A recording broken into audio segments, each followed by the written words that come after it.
Indiana Jones and the Great Circle is releasing in under 2 weeks, and we have a few last-minute details about the game coming from Xbox On, the official Xbox podcast, and Min Max in interviews that are pretty vastly different from one another, which I think is a lot more interesting from a coverage perspective that I hope you'll enjoy diving into. And if you are new here, consider checking out some other videos that I have on the channel and leaving your feedback over there. I would greatly appreciate it. It really does mean a lot to see that. So without further ado, let's get into it. Starting with the Xbox podcast, it had a lot of details that I think are great for both people who are new to the game and sort of diving in for the first time, but also lots of stuff to pull out if you've really been following this game pretty closely. If you are new, I would highly recommend you check out some of the early previews. I, in fact, did coverage over a lot of them, sort of summarize the good, the bad, the ugly, which really lets you understand what this game is and what it's trying to be, and I think it's an awesome starting point if you're looking at Indiana Jones for the first or close to the first time. But for the rest of you, lots of great details to really dissect from this. It focuses a lot on how developers went about truly making you feel like Indiana Jones by staying true to the character, but allowing you the freedom to make it your Indiana Jones. I sort of think of it like Geralt in The Witcher 3. He's a predefined character, he's set in his ways in a lot of instances, but you can make choices that help define him or build him out through the RPG elements. While Indiana Jones isn't going to be a choice and consequence game or an RPG, the way they really accomplish this is by the way you can approach the gameplay itself, in the sense that it has some immersive sim elements or inspirations to it. This is something a lot of the early previews did mention. The developers explicitly called out that this was not an immersive sim game, but immersive sim-ish. So how do you go about in level design approaching different situations and finding clever ways to navigate about the environment? And then when you do inevitably get caught, how do you handle those combat situations? Additionally, it's weird that I have to say this about a game in 2024, but unlike a certain Star Wars Outlaws, there's no game over failed screens if you get caught during stealth elements, so you gotta work your way out of that, which I guess might be a breath of relief for some people out there. Beyond gameplay, and honestly what's more interesting to me, is how they utilize more subtle elements to keep you in that immersive state. And in Indiana Jones and the Great Circle, you'll notice there's not a lot of UI overlays. It's very minimal. There's no mini-map on the screen.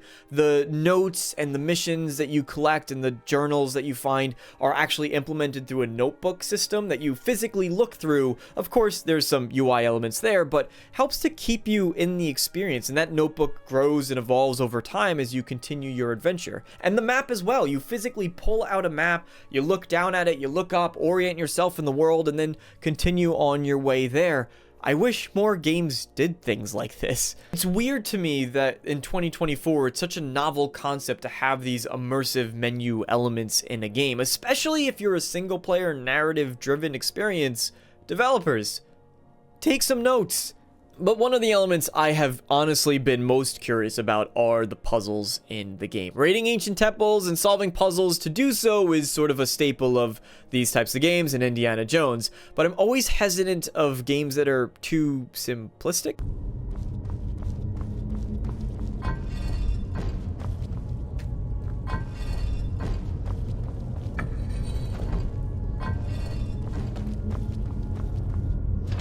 And I'm also hesitant of games that are so overly complex there's no way you're figuring it out without utilizing a guide. So much so that the odds of you finding it by yourself are almost zero. Beat this boss, who drops an unalloyed gold needle, then find a man who wants you to give it to this woman, Millicent, who then teleports around the map to several easy-to-miss locations, and then to talk to her until she asks you to go get her a robot arm, then go get the robot arm. After that, it's really just a case of beating this boss and talking to Millicent in several more locations, and after that, you just have to find her summon sign in the depths of the game's most difficult optional area, which appears when this mini-boss is defeated, and after that it's a simple case of just being summoned in to help her kill her 4 sisters. There's no way that people figure some of that stuff out without the developers leaking it to somebody, right? What was interesting is that Machine Games did admit they really don't have a lot of experience in puzzles, so we'll see where they land when the game does finally release. However, it's confirmed that there are going to be separate difficulty settings to control individually the puzzle difficulty and the combat, which is obviously the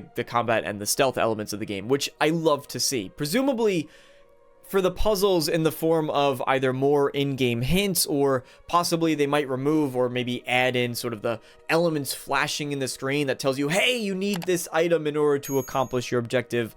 That's fine for players who want to just be able to simply breeze through the story of the game. But for someone like myself, where I actually want to stop and think a little bit, I hope that there is some difficulty to that. They sort of hinted that the optional puzzles of the game, of which there are many, might be more difficult, but it wasn't really clear how much so. Speaking of optional content, this is the largest title Machine Games has ever made. Their words, not mine. It features over 4 hours of cutscenes, which really helps to add to that cinematic feel of the Indiana Jones universe that they are trying to capture. But furthermore, they did mention if you just beeline it through the main story, you'll probably only experience about 1/3 of the game. You do some simple math, you look at Wolfenstein 1 and Wolfenstein 2, both of which were around 11 hours to just front load the main story of the game. So times that by 3, you're looking at over a 30-hour experience that you have to look forward to. Something I think really hits that sweet spot. We don't want games to overstay their welcome, but also we want them long enough where we feel like we're getting our money's worth. Indiana Jones at about, like, let's just say a 30 to 35 experience, I think really hits that sweet spot. This is personally what I like in a game. Switching gears a bit here, if you're interested in the writing process and some of the behind the scenes that goes into bringing these characters to life, specifically for a video game, the Xbox On interview is the one to watch. So many fascinating tidbits and insights here, and especially coming from one of the most recognizable voice actors, Troy Baker, it was a really stellar watch. The interview did a good job of highlighting some of the story elements that people might be curious about. For me personally, a good story really boils down to having an interesting protagonist with good character development, as well as a good antagonist to rival them. Two things of which we've seen a lot of games lately, and film and media too, struggle with. Marios Gavrios, I hope I pronounced that right, the voice actor playing Emmerich Voss, who is the main antagonist, that's this guy over here, goes into depth of the character on how to properly capture a villain and make them compelling. He mentions it's largely about making them relatable in some way. Not that you're actively hoping they win. In fact, he doesn't want you to root for him, but being relatable enough that there's moments that get you to pause, stop, and think for a bit going, maybe he does have a point here. The amount of cartoony villains that we've been seeing lately, it gets frustrating as a gamer, as a player, as someone who is consuming this content. We want to see better written villains, not just someone who pops up and goes, ha ha ha, look at me do all this evil stuff, which feels like we're getting a lot of these days.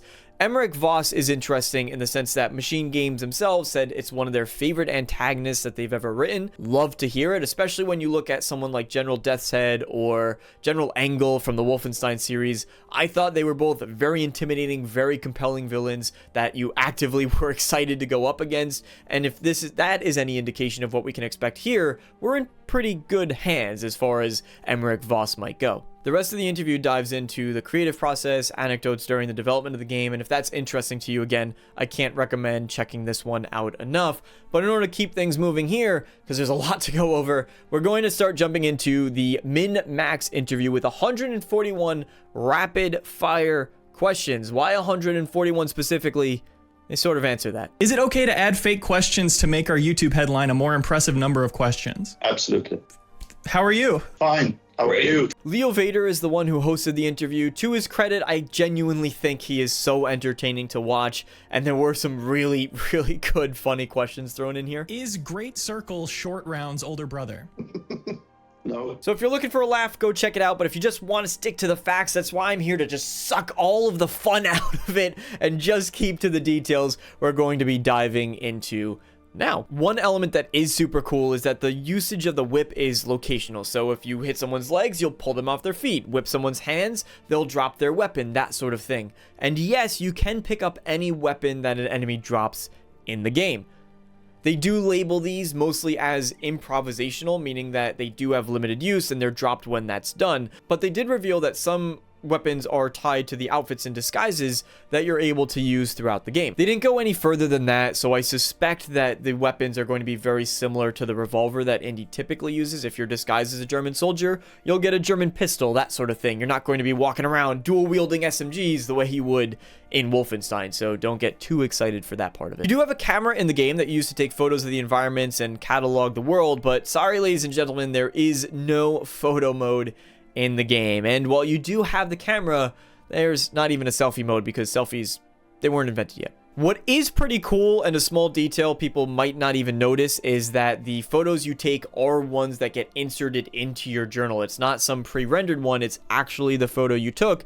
The developers mentioned it was actually almost regrettable how much effort they had to put into that, but it's a pretty cool detail. It's the small details that really do matter, unless you really screw up the big details, in which case they don't matter. We all know that Todd Howard is a massive fan of Indiana Jones. In fact, he thinks Raiders of the Lost Ark is one of the best movies ever made. And we also know that he pitched this game back in 2009 to Lucasfilm. And now, 15 years later, almost as long as we've waited for the new Elder Scrolls game, just saying, we finally get to see this vision realized by Machine Games. Todd mentioned in the past how he thought Machine Games was the perfect fit to develop this title, and the developers confirmed that this is the same game he pitched all the way back in 2009, and we're just finally getting to see what that is. It's a lesson, ladies and gentlemen, that good things come with time. Don't give up on your dreams, and saying that just as much as a message to myself as to all of you. The game is doing a lot to separate itself from other titles it's been compared to. Before, specifically the early previews, we heard a lot of Uncharted and Tomb Raider comparisons when we didn't know too much about this game.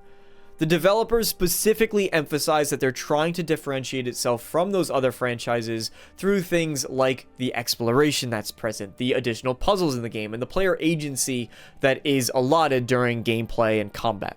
I bring this up specifically because the developers thought it important to highlight them as unique selling points. So when you start seeing reviews pop up for Indiana Jones and the Great Circle, just keep some of this in mind, what reviewers are saying about these specific elements, because again, the developers thought they were important enough to highlight. The story does take place over the course of several weeks, it was announced, but you are traveling across all parts of the globe during this game. Something like that is almost always a conscious decision, and it does seem like we're getting an Indiana Jones meets the Great Race type situation with the story, so I'm curious as to how time and the passage of time will really play into that, how it adds to the drama or the suspense of the story, or if it's not really going to be a factor other than, hey, time has passed. Speaking of traveling, each of the sections across the globe that you do travel to act as sort of chapters for the game, which is a cool way to handle it. However, you can return to locations that you've previously been to. There is sort of this Metroidvania element to the game that I personally really enjoy, and I hope that some of you do as well.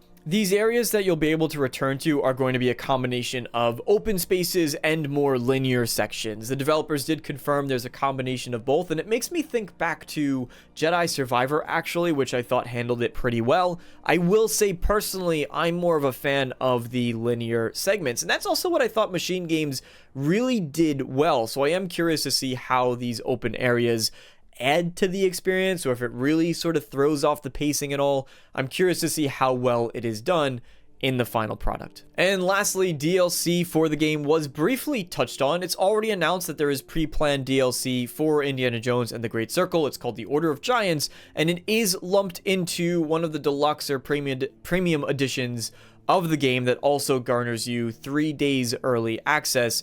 Not something I'm personally a fan of for a couple reasons that we'll touch on here. I know people get skeptical when DLC is announced before even the main game has released, and understandably so.